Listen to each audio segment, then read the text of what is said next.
Bonjour à tous et bienvenue dans cette vidéo. On continue la découverte de MATLAB avec aujourd'hui l'exploration des fondamentaux. On va commencer par les variables et le workspace. Lorsque l'on programme en MATLAB, il y a une phrase que l'on peut retenir qui est assez importante, ce serait d'avoir la bonne valeur dans la bonne variable au bon moment. Pour créer des variables, c'est simple, on utilise toutes les lettres de l'alphabet, sans les accents, on utilise tous les chiffres et aussi la touche underscore, c'est ce qui est sous le 8, l'espèce de petit tiret. Chaque variable doit commencer par une lettre, qu'elle soit majuscule ou minuscule, ça importe peu. Sachez juste que MATLAB respecte ce qu'on appelle la casse, c'est-à-dire que cette variable-là, par exemple, est différente de cette variable-là. Voilà, là on a deux variables différentes, pourtant c'est le même mot, c'est le mot compte, sauf qu'il y en a une des deux qui commence par une majuscule. Ce que vous pouvez faire, c'est vous créer un style de casse, entre guillemets, à respecter, c'est-à-dire la manière dont vous allez écrire vos variables. L'une des méthodes les plus répandues, c'est de mettre une majuscule au début de chaque mot, sauf au premier mot. On va donc créer trois variables totalement au hasard.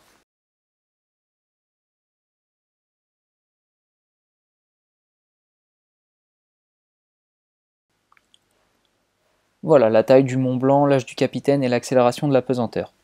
Respecter un certain style de casse permet d'avoir des scripts très lisibles et permet également d'être organisé dès le départ. Afin d'afficher les variables qui sont dans le workspace, il suffit de taper who. Voilà, MATLAB nous donne juste le nom de nos variables. Si on veut plus de précision, on tape whose. Là, il nous donne le nom, la taille, l'espace occupé en mémoire, la classe. En fait, ici, le workspace, finalement, ça procure une représentation visuelle et rapide d'accès à nos différentes variables. En parlant de variables, on va regarder maintenant les tableaux, c'est-à-dire les vecteurs et les matrices. Donc un vecteur, c'est une matrice à une ligne ou une colonne, et une matrice, c'est un tableau de nombres avec plusieurs lignes et plusieurs colonnes. Ça peut être ça aussi, mais c'est pas utile ici. Les vecteurs étant plus simples à visualiser, on va commencer par ça. Donc on en crée un premier. Voilà, avec des valeurs prises au hasard. On aurait pu l'écrire aussi de cette manière-là, ça revient exactement au même. Voilà. En fait, la virgule est équivalent à l'espace lorsque l'on écrit des vecteurs. Attention à ne pas oublier l'espace, sinon évidemment ça ne crée pas ce que l'on souhaite. Donc si on oublie l'espace, ça va donner ça. 4, 3, 0, 1, 6, 8. Et voilà, là c'est pas du tout un vecteur, c'est juste un scalaire. Puisqu'en gros, c'est comme si on lui avait demandé d'effectuer 43 016 moins 8. On va créer deux autres vecteurs maintenant. Et maintenant, si je veux créer un troisième vecteur à partir de ces deux-là, c'est très simple, il suffit d'écrire comme ça. Ou alors on peut aussi faire ça.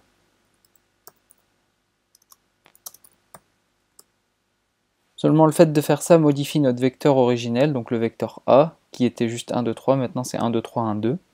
Et donc il faudra bien faire attention si on utilise cette méthode-là. On peut créer aussi un vecteur vide, comme ça. Et on va regarder maintenant comment MATLAB l'affiche. Donc là on voit que la variable x est de taille 0, 0, tout simplement parce qu'il n'y a absolument rien.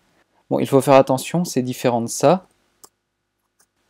On voit maintenant que la taille de la variable x est une ligne fois une colonne, et c'est différent de ce que l'on avait avant, donc il faut bien faire attention et bien distinguer ces deux cas qui sont très différents. Donc là c'est une manière assez rapide de créer des vecteurs lorsqu'on a peu de valeur. On va voir maintenant comment faire un peu plus compliqué. Alors comme on l'avait vu dans la vidéo précédente, il y a moyen de créer un vecteur en utilisant les deux points, de cette manière. Si vous n'avez pas vu la première vidéo, on peut aussi créer un vecteur avec un pas. Alors ça marche pour les valeurs positives, mais ça peut aussi marcher pour les valeurs négatives, comme ça par exemple. Mais lorsque l'on crée un vecteur comme ça, il y a des règles qu'il faut connaître. Par exemple, si vous écrivez ça, là je lui ai demandé de créer un vecteur qui va de 0 à 5 avec un pas de 2. Sauf que pour lui, 5 n'étant pas un nombre pair, il peut pas y accéder, donc il s'arrête juste avant. Il pourrait très bien s'arrêter à la valeur juste après, qui est 6, mais non, il s'arrête avant. Ça marche aussi dans l'autre sens. Alors une autre façon très pratique de créer un vecteur est la commande linspace. On va créer un vecteur t avec cette commande-là.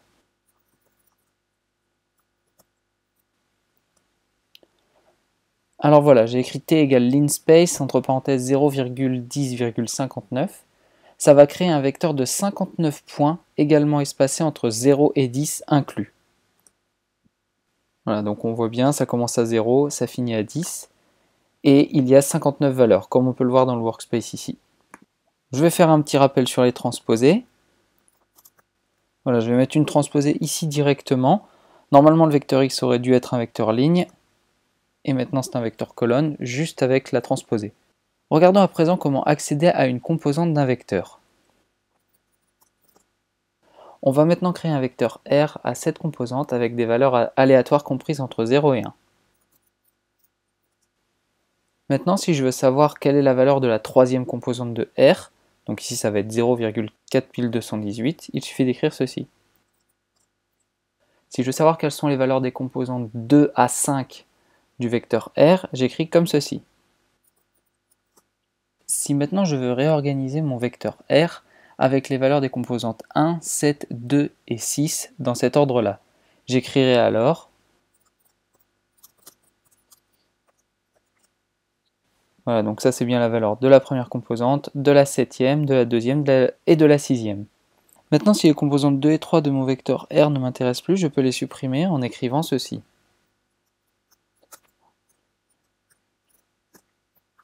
Voilà, comme on peut le constater, les composantes 2 et 3 du vecteur R ont disparu, et le vecteur R est passé de 7 composantes à 5 composantes.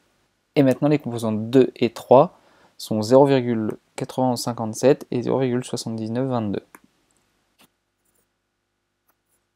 Allez, on va créer notre première matrice à 2 lignes et 3 colonnes, et pour ce faire, on va écrire ceci.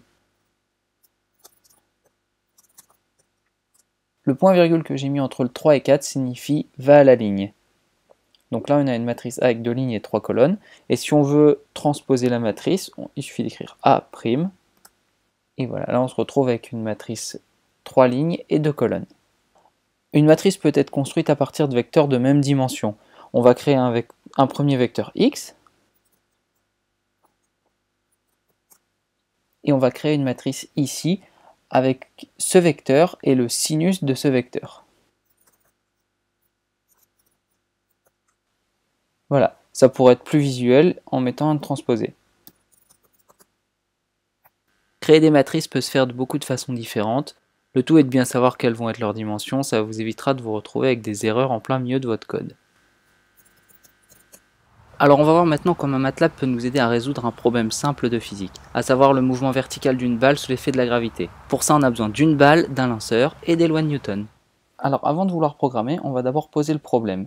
Ce qu'on veut, c'est tracer la courbe de la position de la balle au cours du temps, avec certaines conditions, comme le fait que la balle soit lancée verticalement, et donc qu'elle ait une vitesse initiale. On va prendre ici 8 mètres par seconde. On va négliger les frottements de l'air, donc la balle ne sera soumise qu'à la gravité, autrement dit à son poids. C'est la seule force qui va s'appliquer. Avant de lancer la balle, on va d'abord poser l'origine des axes et les axes qui nous intéressent. Donc ici, le seul axe qui va nous intéresser, c'est l'axe vertical. Là, on a l'origine, et là, on a l'axe qui nous intéresse, avec son orientation vers le haut, sachant que la gravité est dirigée vers le bas. Voilà, donc la balle a mis environ 2 secondes pour monter jusqu'à 3 mètres de hauteur par rapport à l'origine. En négligeant les frottements de l'air, on va pas vraiment obtenir ça sous MATLAB, mais on va quand même essayer. Allez, on applique le principe fondamental de la dynamique. Donc la somme des forces, c'est la masse fois l'accélération. La seule force, c'est le poids. Avec l'orientation des axes, ça donne mg orienté suivant moins z égale à ma suivant z. On simplifie par m et z, ça donne moins g égale a. On intègre l'accélération 2 fois, ça nous donne la position z. Et on applique les conditions initiales, c'est-à-dire la valeur à t égale 0. On obtient donc z de t égale moins gt carré sur 2 plus 8 fois t. C'est donc cette équation qu'on va coder sous MATLAB et pour laquelle on va essayer de tracer la courbe. Allez, rédigeons maintenant le problème sous MATLAB. On vient ici créer un nouveau script dans lequel on va commencer par mettre en haut le titre et l'énoncé du problème.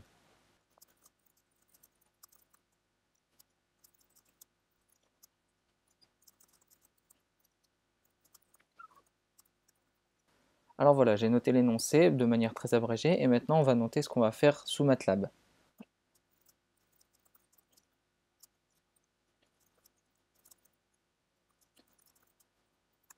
Allez, on commence. On prend cette première ligne-là et on la recopie.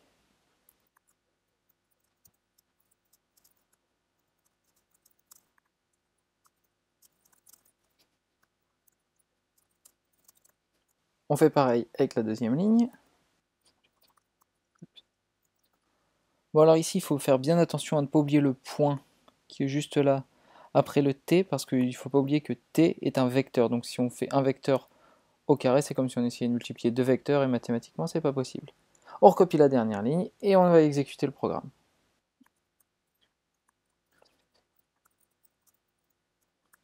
On va également mettre quelque chose sur les axes X et Y, enfin ici ce sera les axes T et Z, mais dans MATLAB il considérera toujours que l'axe des abscisses s'appelle X et l'axe des ordonnées s'appelle Y. Voilà, on enregistre le programme et on va le lancer.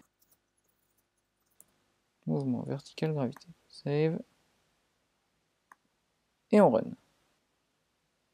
Ouh, le graphe n'est pas très beau, on va améliorer ça. On va venir placer ici une grille, donc grid. Voilà, ça permet d'avoir un quadrillage pour voir un peu mieux où sont situés nos points. Et on voit qu'en fait 2 secondes c'est un petit peu long, donc on va s'arrêter à 1,6 ou 1,7 secondes. Donc notre vecteur t ici, hop. Voilà, donc on voit que notre balle monte environ à 3,40 m de hauteur avec une vitesse initiale de 8 mètres par seconde. Évidemment, vu qu'on a négligé les frottements de l'air, c'est pas exactement le même résultat, et puis en plus de ça, la balle n'était pas lancée pile poil verticalement, mais au moins ça donne déjà une petite idée de comment résoudre un problème avec MATLAB, et avoir une idée de la marche à suivre pour exécuter un problème. Allez, on continue cette vidéo de MATLAB sur les fondamentaux, avec cette fois-ci les opérateurs, les expressions et les déclarations. Oui, je sais, c'est un drôle de titre, surtout lorsque vous allez découvrir le contenu. Alors on va commencer par écrire un nombre au hasard. Voilà, 1,234 fois 10 puissance 9. Donc ce nombre-là est écrit sous forme scientifique, c'est-à-dire que le 10 puissance est juste écrit avec un E. On pourrait l'écrire de cette manière-là aussi. Voilà, on voit bien que c'est pareil. Bon, cette manière d'écrire n'est pas très ergonomique, le mieux c'est quand même celle-là. Donc on vient d'écrire ce nombre sous forme scientifique, cette manière d'écrire est aussi appelée nombre en virgule flottant. On voit que ce nombre a deux parties, la mantis qui est la partie ici, et l'exposant qui est la partie après le E. Donc cette façon de noter est évidemment plus simple que celle-là puisqu'elle évite les erreurs, et en plus elle est plus rapide et c'est une manière de noter scientifique. Si on regarde un peu le workspace, on voit qu'il y a une variable hence. Alors on va vouloir chercher à savoir de quel type elle est. Donc on vient taper ici whose. Voilà, et on voit que le nombre est de classe double. C'est son type, c'est son genre, je sais pas, c'est sa classe, voilà, tout simplement. Il existe 15 types de classes dans MATLAB, comme on peut le voir sur cette image, chaque classe ayant ses propres caractéristiques et ses utilités. Par exemple, la classe logical sont les caractères logiques, c'est-à-dire vrai ou faux, 1 ou 0. C'est utilisé pour tester un état ou une condition. La classe char ou car représente les caractères ou une chaîne de caractères. Une phrase, du texte, etc. sont des chars. Ensuite, ici, on a 8 integers, donc int8, uint8, etc. Ce sont des entiers. Donc ce ne sont pas des nombres à virgule, et ils sont signés ou non. C'est-à-dire que celui qui s'appelle int8 est signé, c'est-à-dire qu'il peut prendre le signe moins juste devant lui, donc ça veut dire qu'il peut avoir un signe, et uint8 veut dire unsigned, donc non signé. Et le chiffre indique le nombre de bits utilisés dans la mémoire. Par exemple, un nombre en int8 va de moins 2 puissance 7 à 2 puissance 7 moins 1. Voilà, j'ai créé un vecteur pour vous montrer, donc ça va bien de moins 2 puissance 7 à 2 puissance 7 moins 1. Et en fait, 8 représente le nombre de bits, donc 8 bits ça fait 256 valeurs, donc on voit ici la taille du vecteur 1, qui est 1 fois 256. On peut essayer de convertir n'importe quel nombre en int8, par exemple le nombre 123, donc on va écrire, bon ça change pas, en revanche si j'écris ça, voilà, ça reste 123 parce que la classe int sont des nombres entiers. Et si j'écris ça, voilà, la valeur maximale de int8 étant 2 puissance 7 moins 1, c'est-à-dire 128 moins 1, donc 127, si le nombre que je lui demande de convertir en int8 est supérieur à cette valeur, c'est normal qu'il me donne la valeur maximale. Pareil si je mets un moins, et on peut faire ça avec n'importe quelle classe d'entier, par exemple les unsigned, Voilà, ça commence à 0, donc la valeur la plus basse est 0 pour le UINT8. Ensuite, on a la classe des singles et des doubles, ce sont les nombres à virgule flottante. En gros, c'est l'ensemble des nombres complexes. On a table, qui représente les tableaux contenant différentes valeurs, un peu comme une matrice. On a cell, qui est un stockage de différents tableaux de différentes classes et tailles. On a ensuite la classe struct, qui est un peu comme cell. Donc désolé, j'ai un peu de mal à les différencier, mais je sais utiliser structure mieux que cell.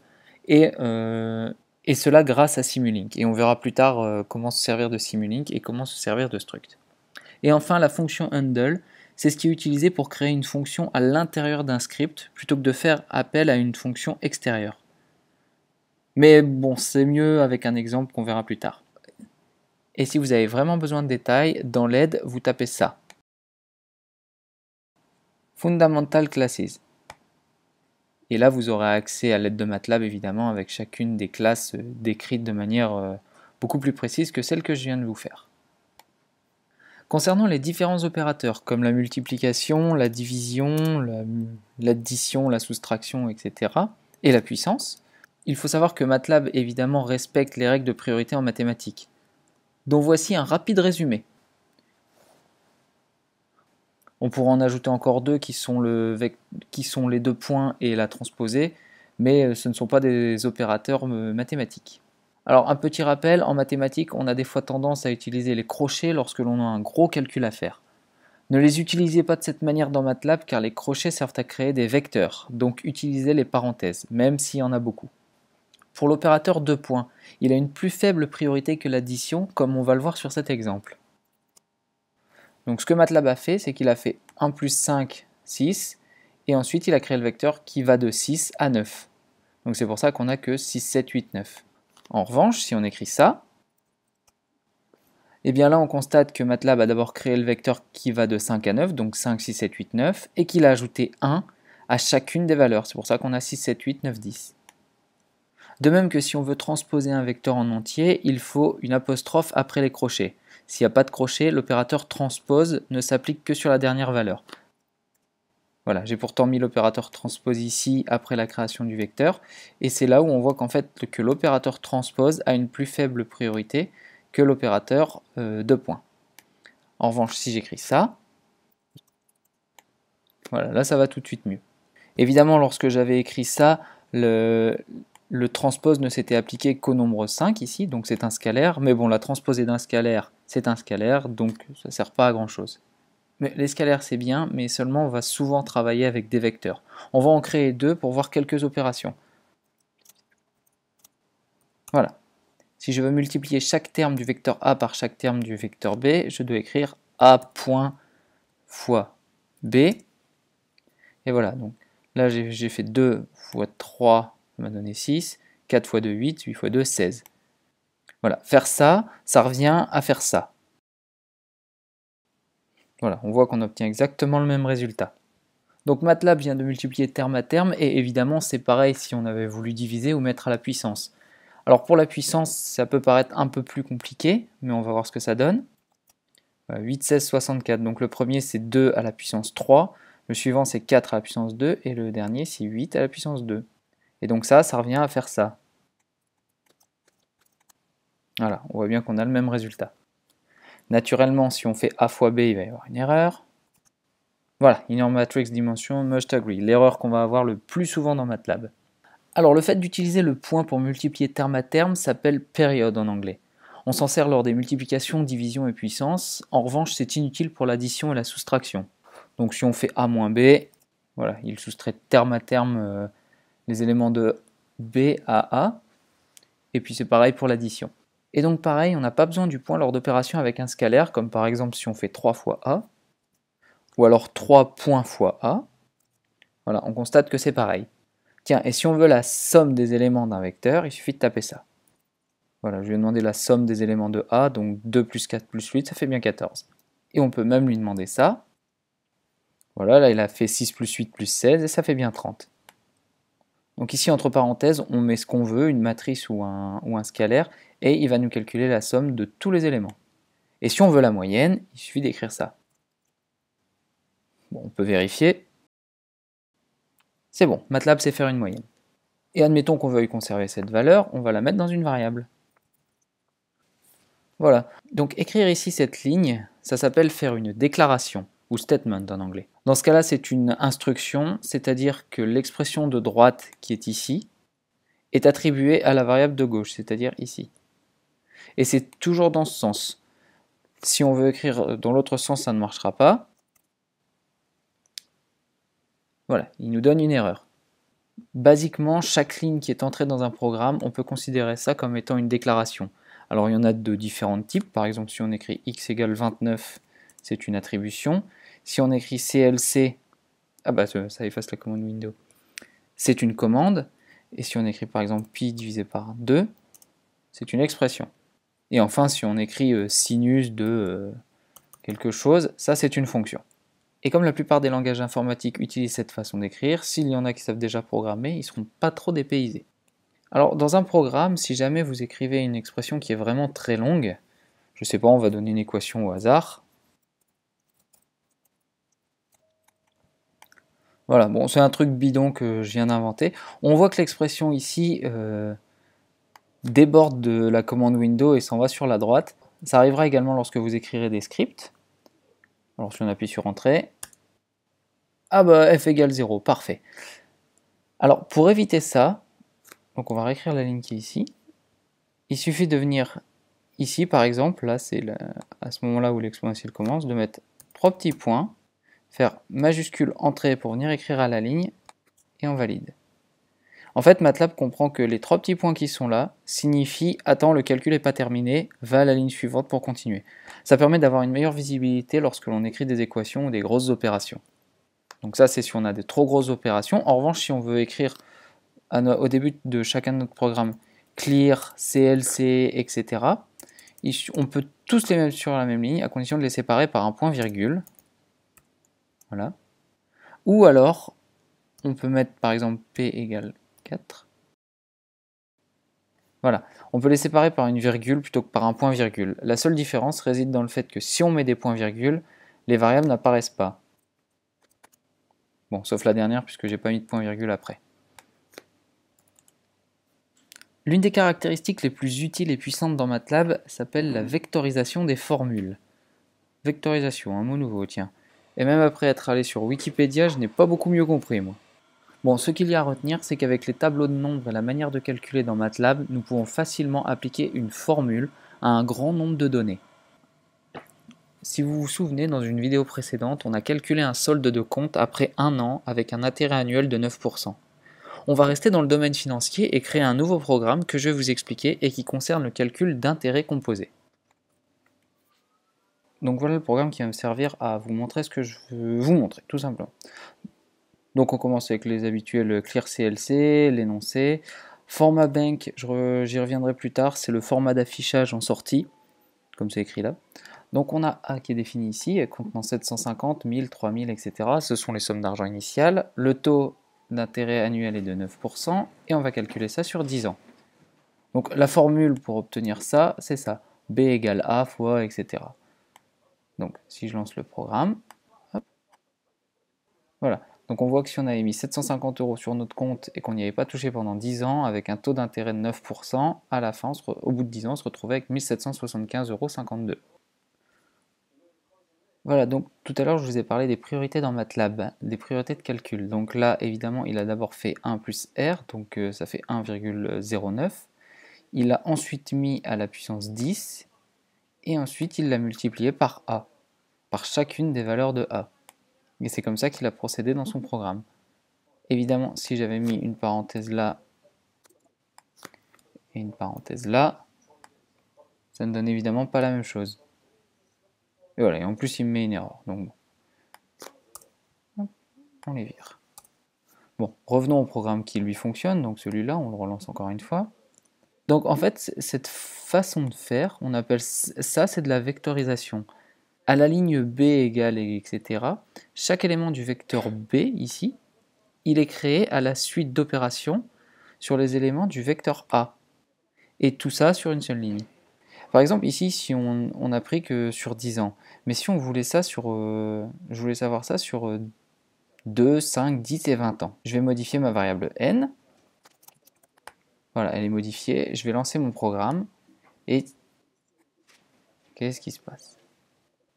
Ah, bah tiens. Il me dit qu'il y a une erreur, puis en plus il m'indique la ligne 15 ici. Ah, les erreurs dans MATLAB se lisent toujours de bas en haut, pas le contraire. Donc il me dit qu'il y a une erreur à cette ligne-là, et l'erreur, elle est due à la puissance. Les inputs de ce cas-là... Ah oui, il faut mettre un power ici. Ah bah évidemment, hein, je l'avais vu tout de suite. Ah bah non, merde, c'est pas là. Ah bah oui, c'est pas là, forcément, ça va être là. Ah, vous comprenez pas pourquoi? Tout simplement parce que ici, 1 plus R, c'est comme si j'avais écrit 1,09. Et 1,09 point puissance un vecteur, puisque n maintenant est un vecteur, eh bien ça ne change rien, ça aurait donné un autre vecteur. Sachant que n est un vecteur ligne et a est un vecteur ligne. Hop, si j'avais laissé ça comme ça aurait donné un vecteur ligne. Et on aurait tenté de multiplier un vecteur ligne par un autre vecteur ligne. Du coup, il y a une erreur. Donc le point ne doit pas se mettre là, mais là. Bon, bah apparemment il faut le mettre là, là et là.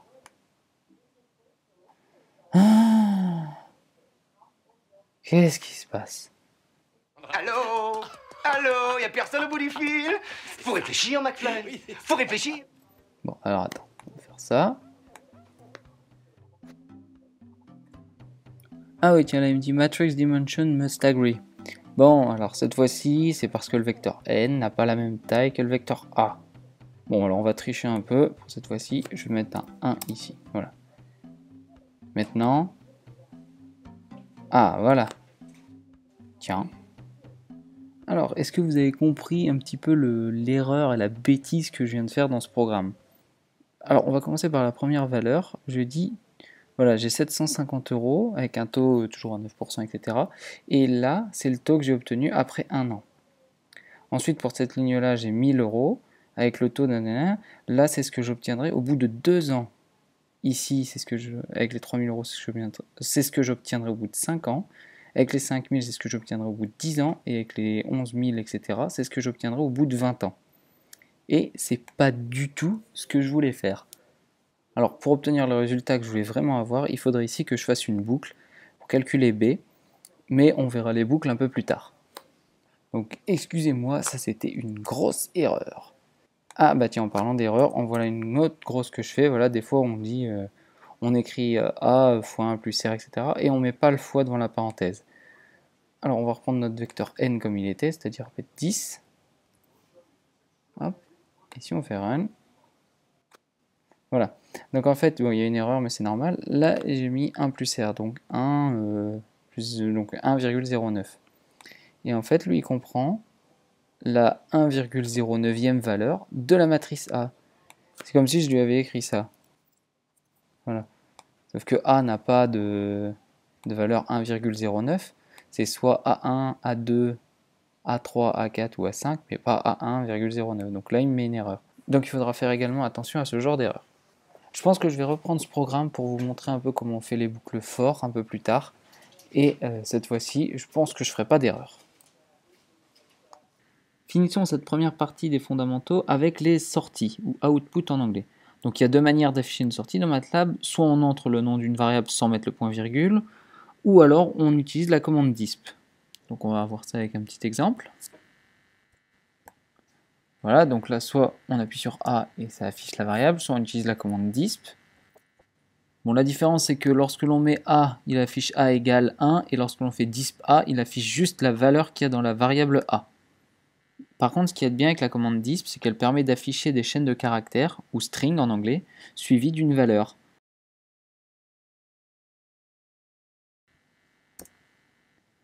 Voilà, en utilisant disp et en ouvrant les crochets pour créer un vecteur, MATLAB crée donc un vecteur de string, en gros, de chaîne de caractères. Et c'est pour ça qu'on a mis ici num2str pour number to string, donc nombre pour caractère. Donc le 1 qui est là n'est plus un double, en gros, c'est devenu une chaîne de caractères. On va créer deux autres variables. Et en fait, disp permet d'afficher les valeurs de plusieurs variables. Voilà, tout simplement. Bon, imaginons qu'après un bon gros calcul, on se retrouve avec une matrice de 10 lignes et 3000 colonnes. Bon allez, on va en créer une de manière aléatoire. Voilà, et maintenant quand on valide, voilà. Donc il y a bien 3000 colonnes et il y a 10 lignes à chaque fois par colonne. Donc si on prend le petit ascenseur ici et qu'on monte tout en haut, on voit qu'on commence à la colonne 2361, c'est celle-là. Et que ça va jusqu'à la 2368, c'est-à-dire celle-là, puis ensuite 2369, etc. Donc il y a quelque chose dans MATLAB qui s'appelle more, M-O-R-E, et là il est mis sur off. Alors ça sert à ça en fait, donc on va le mettre sur on, more on, voilà, et on va recréer une matrice de manière aléatoire, et voilà, lorsqu'on valide, on a en bas une commande more qui est affichée, et en fait le MATLAB nous affiche d'abord les premières valeurs sur toute la fenêtre. Donc pour descendre, on appuie sur entrée ou sur bas, etc. Enfin, ça passe ligne par ligne. Évidemment, là, comme il y a 3000 colonnes, c'est un peu long. Donc le moyen d'arrêter ça, c'est de faire CTRL-C, que ce soit sous Mac ou Windows. Et voilà. Et donc on n'a pas affiché la suite des valeurs et ça s'est arrêté là. Alors une chose qu'on va faire tout de suite, c'est mettre more sur off. Voilà, ça évitera que pour les lignes suivantes, on se retrouve embêté avec ça. On va effacer la fenêtre. En parlant du format d'affichage, MATLAB essaiera toujours par défaut d'afficher les nombres entiers. Mais bon, comme on en a rarement, il affichera les nombres de manière scientifique avec 5 chiffres dans la mantis, même si c'est que des zéros. Et en fait, si on veut changer le format d'affichage, il en existe de plusieurs sortes. Donc, si on veut tous les savoir, on fait help format. Et voilà, et MATLAB nous aide et nous dit ce qu'il y aura, quel type de format on peut avoir. Voilà, là on est en format long E, c'est-à-dire celui-là. 15 digits for double. En revanche, si on écrit ça, voilà, on a changé de format d'écriture. Donc maintenant, si on refait 10 divisé par 7, voilà, là on n'a plus que 5 nombres dans la mantis et un exposant. Voilà donc deux formats utilisés qui sont assez sympas. Il y a Bank et Arrat qui sont vraiment pas mal. Hein. Bank, ça servira pour n'avoir que 2 nombres après la virgule. Et le format Arrat, c'est pour obtenir un nombre sous une fraction. Par exemple, si on fait ça et qu'on écrit pi, voilà, 355 divisé par 113, ça fait environ 314. Donc si on revient au format short E, et qu'on tape cette fois-ci 355 divisé par 113, voilà, 3, 14, 16, bon, la valeur de pi, quoi. Alors, une petite précision maintenant concernant les matrices ou les tableaux de nombres. Donc, je vais en créer un pour vous montrer. Voilà, avec ces valeurs-là. Donc là, en format short E, bon, ça nous met les valeurs de manière scientifique. Mais si on change le format, voilà, on tape juste format et on vient recréer notre vecteur. Là, on voit que c'est 0, 0,01 et 1. Et bien, juste avant chaque tableau, il faut toujours bien faire attention à ça. C'est le multiplicateur qui est devant. Donc, faites-y attention parce que c'est souvent source d'erreur. Bon, alors là, vous vous doutez bien que la première valeur n'est pas 0, que là, c'est pas 0, évidemment, MATLAB affiche ça, mais il faut quand même savoir que dans sa mémoire, c'est pas 0 qui est ici. Voilà, c'est la fin de la première partie pour les fondamentaux de MATLAB. A très vite pour la suite.